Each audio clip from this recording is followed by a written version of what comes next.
Hi friends, அஸ்ஸலாமு அலைக்கம். Welcome to Farsha health and beauty channel. நாம் இன்றைக்கி என்ன ரெசிபி பார்க்க போகிறோம்னா, palak chapati with kidney bean sundal gravy எப்படி செய்கிறதுன்னு தான் நாங்கள் பார்க்க போகிறோம்.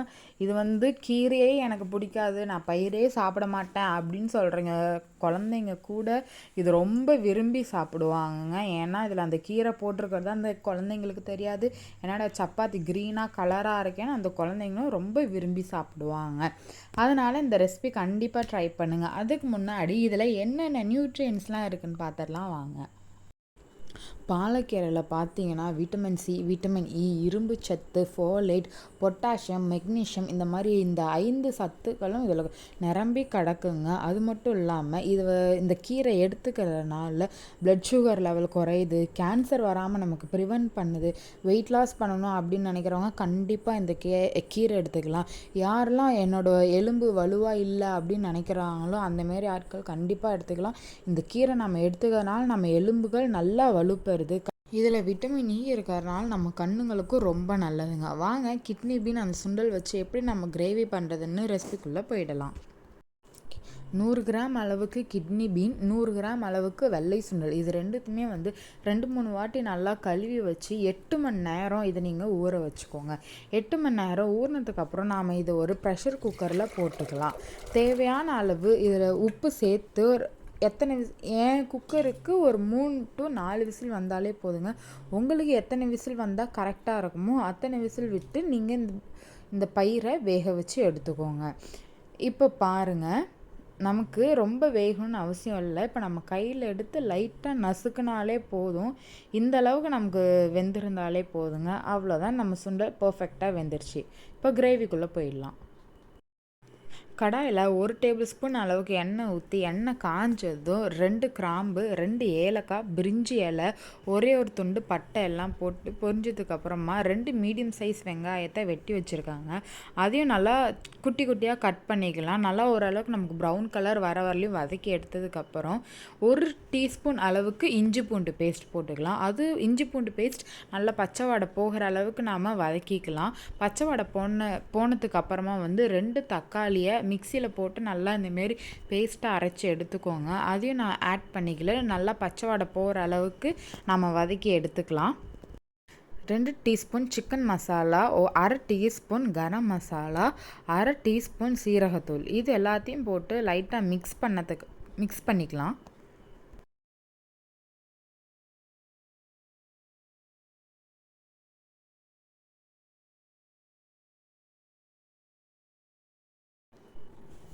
இப்போது 2 டேபிள் ஸ்பூன் அளவுக்கு மல்லித்தூள், தனி மல்லித்தூளாக இருந்தாலும் பரவாயில்ல, இல்லை நீங்கள் வீட்டில் குழம்புக்கு ஆட் பண்ணுறதுக்கு வச்சுருக்கிற மல்லித்தூளாக இருந்தாலும் பரவாயில்ல, 2 டேபிள் ஸ்பூன் அளவுக்கு ஆட் பண்ணிக்கோங்க. இப்போ இந்த மசாலா எல்லாம் நல்லா பச்சை வாடை போகிற அளவுக்கு நல்லா வதக்கிக்கலாம். இப்போ பாருங்கள், பச்சை வாடை எல்லாம் போயிடுச்சு.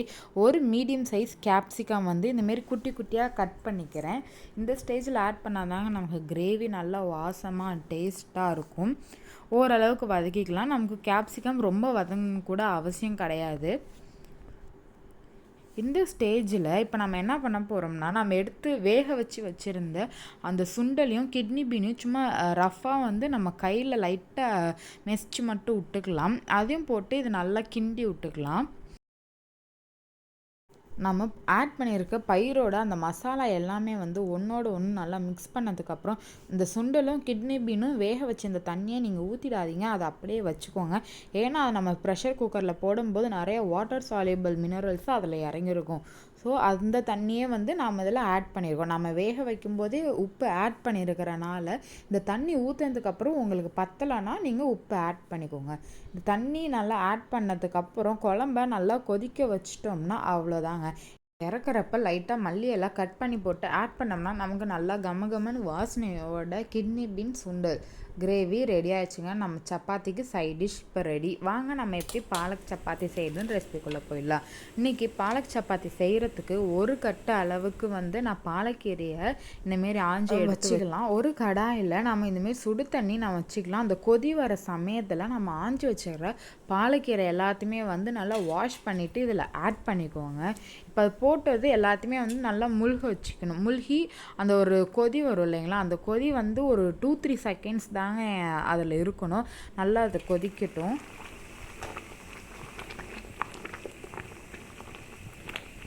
இப்போ பாருங்கள், எல்லாம் நல்லா கொதித்த வாட்டி நம்ம உடனே வந்து அடுப்பு ஆஃப் பண்ணி அந்த தண்ணி மட்டும் இல்லாமல் கீரையை இந்தமாரி தனியாக ஒரு பிளேட்டில் நம்ம எடுத்து ஆற வச்சுக்கலாம். இப்போ நல்லா ஆறின வாட்டி ஒரு மிக்ஸி ஜாரில் நம்ம வேக வச்சுருக்க அந்த பாலக்கீரை, 2 இன்ச் அளவுக்கு வந்து இஞ்சி, 2 பச்சை மிளகா இல்லாட்டி 1 பச்சை மிளகா உங்களுக்கு காரத்துக்கு ஏற்ப ஆட் பண்ணிக்கோங்க. 1 டீஸ்பூன் அளவுக்கு சீரகம், இது எல்லாமே வந்து லைட்டாக தண்ணி வேணும்னா ஆட் பண்ணிக்கோங்க. அதில் இருக்கிற தண்ணியே போகுதும். நல்லா மைய அரைச்சிக்கோங்க. இன்றைக்கி உங்களுக்கு எந்த அளவுக்கு மாவு வேணுமோ அதை எடுத்துக்கிட்டு 1/2 டீஸ்பூன் இல்லாட்டி 1 டீஸ்பூன் அளவுக்கு சால்ட்டு, 1/2 டம்ளர் அளவுக்கு பால் ஆட் பண்ணிக்கோங்க. பால் ஆட் பண்ணிங்கன்னா நல்லா சப்பாத்தி சாஃப்டாக வருங்க. இது எல்லாத்தையும் வந்து ரஃப்பாக கிண்டிக்கலாம். இப்போ நம்ம அரைச்சி வச்சுருக்க அந்த கீரை விழுதை இதெல்லாம் ஆட் பண்ணிக்கலாம். கொஞ்சமாக வந்து நம்ம அந்த கீரை வேக வச்ச தண்ணியே வந்து இதில் ஊற்றி நல்லா கழுவி இதில் ஊற்றி நல்லா மாவை நல்லா பிசைஞ்சு எடுத்துக்கலாம்.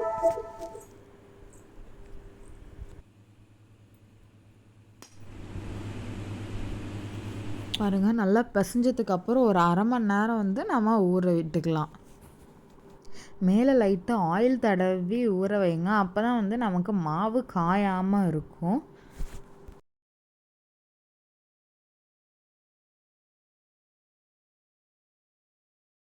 அரை மணி நேரம் கழித்து உங்களுக்கு தேவையான அளவுக்கு சப்பாத்தி மாவை உருண்டை பிடிச்சிக்கோங்க.